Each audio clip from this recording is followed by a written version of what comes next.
Hello students, आज हम लोग गॉस थ्योरम के एप्लीकेशन का अगला हिस्सा पढ़ेंगे जिसमें कि आवेशित गोलीय कोश के कारण वैद्युत क्षेत्र की तीव्रता ज्ञात करना है।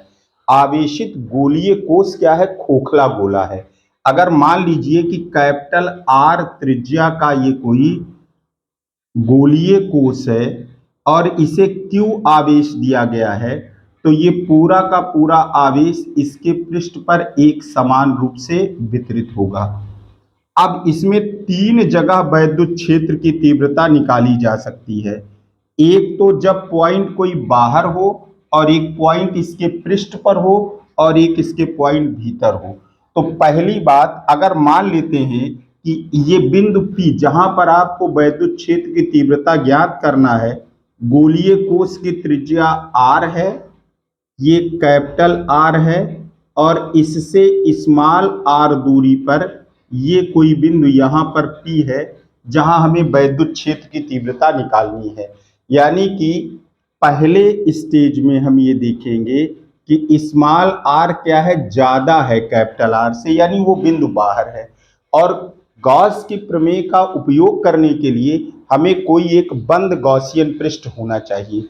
तो यहाँ बिंदु P पर वैद्युत क्षेत्र की तीव्रता ज्ञात करने के लिए हम एक गोलाकार गॉसियन पृष्ठ खींचते हैं जिसका केंद्र इसी के केंद्र पर हो, यानी संकेंद्री उसे होना चाहिए। तो हम एक गोलाकार गॉसियन पृष्ठ ये खींचते हैं।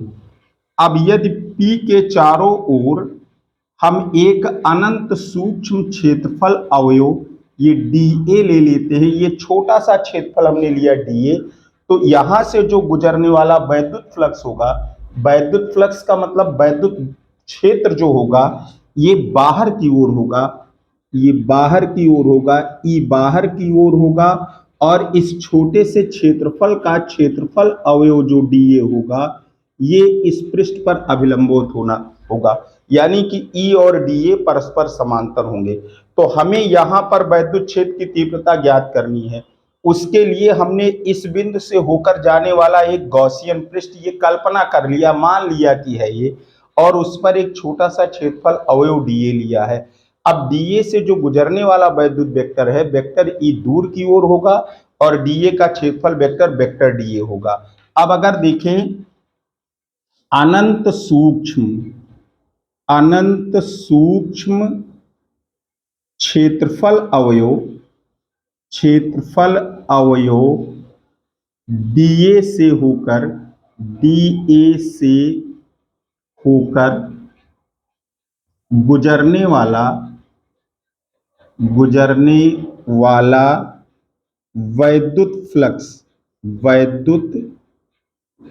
फ्लक्स अगर हम लिखेंगे फ्लक्स, तो ये थोड़ी सी बल रेखाएं उसमें से गुजरेंगी, तो इसको हम लिखेंगे d फाई E बराबर वेक्टर E और डॉट वेक्टर dA। परंतु E और dA क्या है? समांतर हैं, तो ये d फाई E हो जाएगा d phi E is equals to E dA और cos 0 होगा। cos 0 की वैल्यू 1 होती है, तो d phi E is equals to हो जाएगा E dA होगा। अब अगर संपूर्ण गॉसियन पृष्ठ से गुजरने वाला वैद्युत फ्लक्स हम लिखें तो हमें क्लोज इंटीग्रल का मतलब पूरे पृष्ठ से गुजरने वाले फ्लक्स को निकालने के लिए हम इस पृष्ठ को छोटे छोटे हिस्से में बांटकर फ्लक्स निकालकर जोड़ लेते हैं, उसी को क्लोज इंटीग्रल हम कहेंगे। तो यहां पर अगर संपूर्ण गॉसियन पृष्ठ से होकर गुजरने वाला फ्लक्स, संपूर्ण गॉसियन पृष्ठ से होकर गुजरने वाला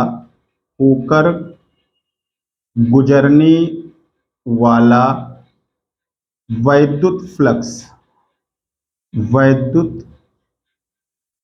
फ्लक्स अगर लिखेंगे तो ये फाई E होगा, that is equals to close integral of E dA होगा। परंतु गॉस की प्रमेय से अगर आप लिखेंगे तो कुल फ्लक्स जो होगा उस बंद गॉसियन पृष्ठ के भीतर बंद नेट आवेश का 1/ε0 गुना होगा। और ये क्यू चार्ज हमने इसे दिया है। तो गॉस की प्रमेय से अगर हम लिखें यहाँ पर, गॉस की प्रमेय से, गॉस की प्रमेय से अगर हम लिखें तो ये हो जाएगा phi E is equals to Q by epsilon naught. और यहाँ पर क्यू बाई एप्सिलॉन नॉट रखते हैं, क्यू बाई एप्सिलॉन नॉट। ये बात ध्यान देना है कि ये गोलाकार पृष्ठ है, इसलिए हर जगह पर वैद्युत क्षेत्र ई का मान समान होगा। तो ई को हम यहाँ बाहर लिख सकते हैं, ई into close integral of D A. D A क्या है? एक छोटे से भाग का क्षेत्रफल है। अगर पूरे पृष्ठ को हम लेंगे तो इस पूरे पृष्ठ के लिए जो त्रिज्या है वो कितना है? आर है।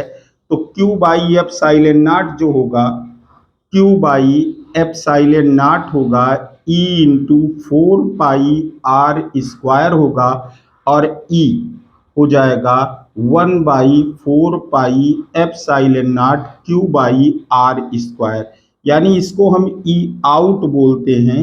अगर बाहर कोई पॉइंट होगा तो आवेशित गोलीय कोश के बाहर स्थित किसी बिंदु पर वैद्युत क्षेत्र की तीव्रता ये इतनी हो जाएगी। तो इस तरीके से हम 3 जगह भी निकालना होगा, एक तो वो बिंदु बाहर हो।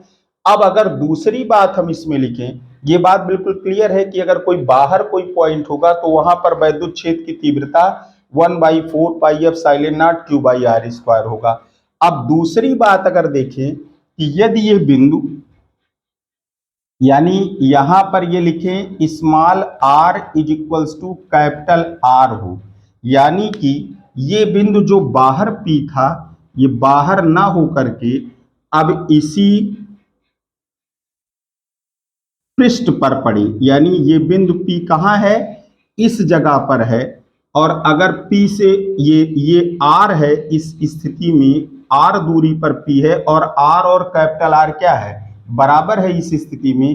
तो अब अगर हम गॉसियन सरफेस ड्रा करेंगे तो ये गॉसियन सरफेस इसी गोलीय कोश के पृष्ठ को ओवरलैप करेगा। ये क्या करेगा? इसको ओवरलैप करेगा। और अगर यहाँ पर हम छोटा सा क्षेत्रफल अवयव डी ए लेंगे, डी ए, तो यहाँ से भी गुजरने वाला वैद्युत वेक्टर जो होगा वेक्टर ई, और इसका क्षेत्रफल वेक्टर वेक्टर डी ए यहाँ भी समांतर होंगे। अब आप फिर उसी तरीके से इसमें लिख सकते हैं कि अनंत सूक्ष्म क्षेत्रफल अवयव से गुजरने वाला वैद्युत फ्लक्स, यानी छोटे से हिस्से से गुजरने वाला जो वैद्युत फ्लक्स है वो डी फाई ई हो जाएगा। और डी फाई ई अगर यहाँ पर होगा डी फाई ई, तो ये आ जाएगा वेक्टर ई और डॉट वेक्टर डी ए आएगा। अब अगर पूरे गॉसियन पृष्ठ जो कि इसी को ओवरलैप कर रहा है, आच्छादित किए हुए है, अगर इससे गुजरने वाले वैद्युत फ्लक्स को लिखेंगे तो संपूर्ण गॉसियन पृष्ठ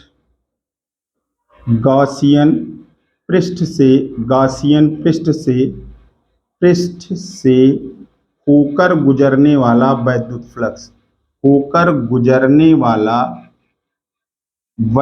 फ्लक्स, अगर हम लिखेंगे वैद्युत फ्लक्स, तो ये हो जाएगा फाई ई, और ये close integral of vector E dot vector D A होगा। फिर ये ई और डी ए क्या है? आप vector A dot vector B, A B cos theta होता है, अगर उससे देखें तो ई डी ए और कॉस 0 होगा। कॉस 0 की वैल्यू 1 होती है, तो phi E is equals to हो जाएगा close integral E D A, और कॉस 0 है, कॉस 0 की वैल्यू 1 हो जाएगी, तो phi E is equals to हो जाएगा close integral of E D A होगा, ई डी ए। और इसे लिख सकते हैं phi E is equals to E into close integral of D A लिख सकते हैं। गॉस की प्रमेय से लिखें, अगर गॉस की प्रमेय से अगर आप लिखेंगे तो ये हो जाएगा phi E is equals to होगा कुल आवेश। तो कुल आवेश इस गॉसियन पृष्ठ के भीतर वही पड़ेगा क्यू बाई एप्सिलॉन नॉट। यहाँ पर वैल्यू पुट करें, Q by epsilon naught is equals to E into close integral of DA.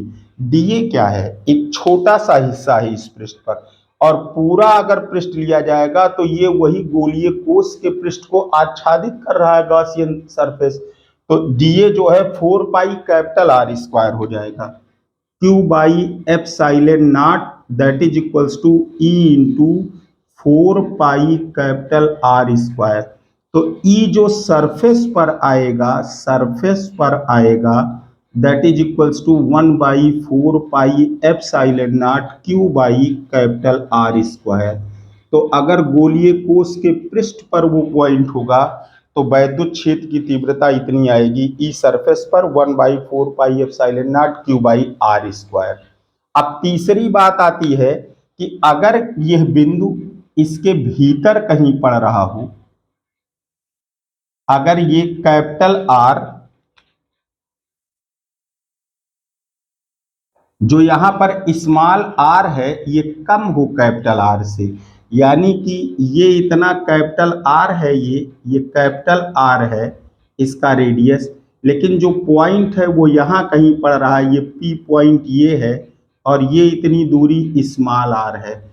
अब आप गॉसियन सरफेस ड्रा करेंगे तो ये गॉसियन सरफेस होगा, और यहाँ पर अगर छोटा सा क्षेत्रफल अवयव लेंगे तो वेक्टर ई दूर की ओर होगा और ये डीए जो होगा ये उसी के पैरेलल होगा। यानी तीसरी बात अगर हम लिखें तो अगर स्मॉल आर कम है कैपिटल आर से तो अनंत सूक्ष्म क्षेत्रफल अवयव से गुजरने वाला जो इस छोटे से हिस्से से गुजरने वाला फ्लक्स होगा ये डी फाई ई होगा, that is equals to vector E dot vector D A होगा, और पूरे गॉसियन पृष्ठ से होकर गुजरने वाला फ्लक्स यानी संपूर्ण गॉसियन पृष्ठ से होकर गुजरने वाला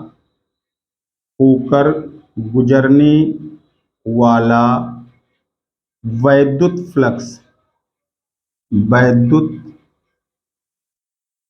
फ्लक्स अगर आप लिखें तो ये phi E is equals to हो जाएगा close integral of vector E dot vector D A. पुनः ई और डीए क्या होंगे? जब भी कोई गोलाकार गॉसियन पृष्ठ लिया जाएगा तो वेक्टर ई दूर की ओर होगा और डीए भी उसके पैरेलल होगा, तो इनके बीच का कोण शून्य होगा। Phi E is equals to हो जाएगा close integral of E D A और कॉस जीरो होगा। Phi E is equals to हो जाएगा close integral of E D A होगा, और phi E is equals to होगा ई और क्लोज इंटीग्रल ऑफ डीए होगा। अब गॉस की प्रमेय से लिखें, गॉस की प्रमेय से ये याद होगा आप लोगों को कि किसी बंद पृष्ठ से होकर गुजरने वाला वैद्युत फ्लक्स उस पृष्ठ के भीतर बंद आवेश नेट आवेश का 1/एप्सिलॉन नॉट गुना होता है। तो फाई ई कितना हो जाएगा यहाँ पर? अब ये गॉसियन पृष्ठ है यहाँ पर, और चार्ज जो है गोलीय कोष के पृष्ठ पर है, तो अगर गोलीय कोष के पृष्ठ पर है तो इस गॉसियन पृष्ठ के भीतर कोई आवेश नहीं है, तो 0/एप्सिलॉन नॉट होगा, यानी phi E is equals to क्या होगा? 0 होगा, यानी भीतर कोई वैद्युत क्षेत्र नहीं होगा। तो अब अगर लिखें 0 इज इक्वल्स टू क्लोज ई और डीए कितना होगा? 4 पाई आर स्क्वायर, तो ई इज इक्वल्स टू 0 होगा, यानी ई इन साइड जो आएगा inside that is equals to 0 होगा। तो इस प्रकार आप देख रहे हैं कि अगर किसी गॉसियन पृष्ठ ये गोलीय कोष हो अगर कोई और उसके भीतर गॉसियन पृष्ठ हो तो गॉसियन पृष्ठ से होकर गुजरने वाला वैद्युत फ्लक्स शून्य होता है। यानी अगर कोई बंद पृष्ठ हो और उस आवेश उसके पृष्ठ पर होगा, भीतर कोई आवेश नहीं होगा, इसीलिए कहा जाता है कि अगर कोई यात्रा कर रहा हो और बिजली गिरने की संभावना हो तो कार के शीशे और खिड़की शीशे और गेट वगैरह ठीक से बंद कर लेना चाहिए। अगर बंद कर लिया जाएगा तो एक क्लोज सरफेस होगा, जो आवेश चार्ज आएगा वो उसके सरफेस पर डिस्ट्रीब्यूट होगा, भीतर कोई वैद्युत क्षेत्र नहीं होगा तो कोई क्षति नहीं पहुंचेगी। अब इसी को इसका ग्राफ के रूप में अगर हमको निरूपण करना हो तो आपने ये तीन बातें इसमें निकाला कि अगर कोई गोलीय कोश है तो उसके पृष्ठ के बाहर अगर कोई पॉइंट हो, ये तीन रिजल्ट आए हैं कि ई अगर आउट होगा बाहर तो ये 1/4 pi epsilon naught Q by R square, और अगर ई सरफेस पर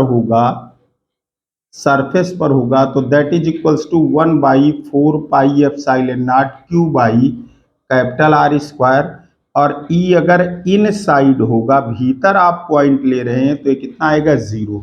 यानी किसी गोलीय कोश के बाहर वैद्युत क्षेत्र की तीव्रता इतनी होगी, पृष्ठ पर वैद्युत क्षेत्र की तीव्रता इतनी होगी और भीतर वैद्युत क्षेत्र की तीव्रता इतनी होगी। अब अगर ये बहुत इंपॉर्टेंट है, 1 नंबर का क्वेश्चन ये कई बार आया हुआ है कि अगर ये देखिए गोलीय कोश है,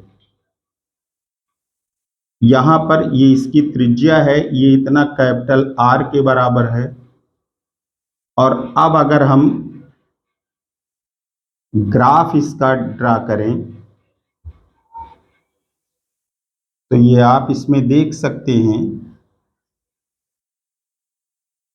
कि वैद्युत क्षेत्र की तीव्रता E को किधर दर्शाया गया है, y एक्सिस पर।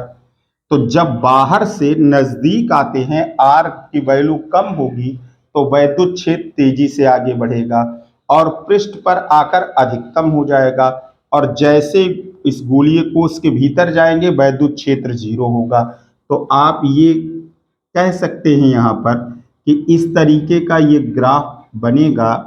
यहाँ पर वैद्युत क्षेत्र इस तरीके से ये कभी टच नहीं करेगा, जैसे जैसे नजदीक आएंगे वैद्युत क्षेत्र बढ़ता जाएगा और पृष्ठ पर क्या होगा, अधिकतम होगा।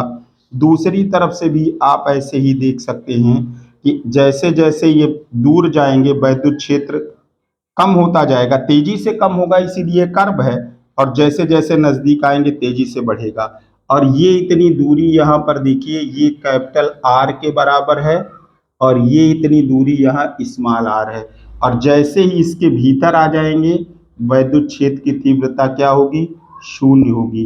तो इस प्रकार जो कर्व मिलेगा वो ये कर्व मिलेगा इसके लिए। यहाँ से जो ये डार्क लाइन दिखाई जा रही है ये कर्व होगा। कुल मिला करके ये कर्व ये शो कर रहा है कि जैसे जैसे हम दूर से नजदीक आ रहे हैं वैद्युत क्षेत्र की तीव्रता तेजी से बढ़ रही है, और पृष्ठ पर वैद्युत क्षेत्र की तीव्रता क्या होगी, अधिकतम होगी। और जैसे ही r दूरी से कम दूरी पर आ जा रहे हैं वैद्युत क्षेत्र क्या हो जा रहा है, 0 हो जा रहा है। तो ये ग्राफीय निरूपण है किसी गोलीय कोश के कारण वैद्युत क्षेत्र की तीव्रता में परिवर्तन के लिए। बाहर जब तक है बिंदु तब तक दूर जाएंगे तेजी से घटेगा, नजदीक आएंगे तेजी से बढ़ेगा, और पृष्ठ पर क्या होगा, अधिकतम होगा सबसे ज्यादा। और जैसे ही गोलीय कोश के भीतर आएंगे, यानी जब दूरी केंद्र से, यानी कैपिटल आर ये त्रिज्या है, इससे जैसे कम दूरी पर आएंगे वैद्युत क्षेत्र क्या होगा, 0 होगा। तो इस प्रकार हम आवेशित गोलीय कोश के कारण वैद्युत क्षेत्र की तीव्रता निकाल सकते हैं।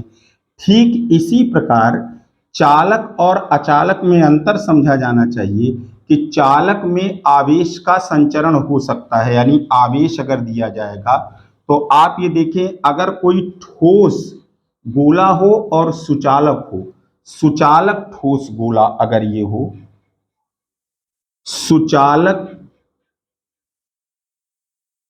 हो और ठोस गोला हो, ठोस गोला, आप इसे देख सकते हैं कि अगर ये सॉलिड है, इसे आवेश दिया जाएगा तो ये आवेश क्या होगा, प्रतिकर्षित होगा, और अंत में ये पृष्ठ पर इसके चला जाएगा। यानी कि अगर ये सुचालक है तो आवेश इसके भीतर नहीं रहेगा, वो पृष्ठ पर भी चला जाएगा।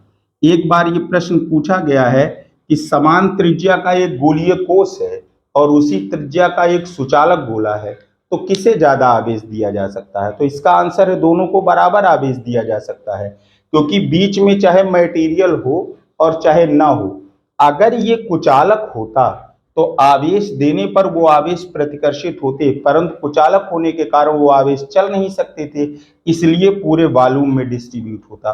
तो लेकिन अगर सुचालक ठोस गोला है तो जो भी आवेश दिया जाएगा वो पूरा का पूरा इसके पृष्ठ पर डिस्ट्रीब्यूट हो जाएगा और इसके भी सारे रिजल्ट वही आएंगे जो गोलीय कोष के लिए आए हैं।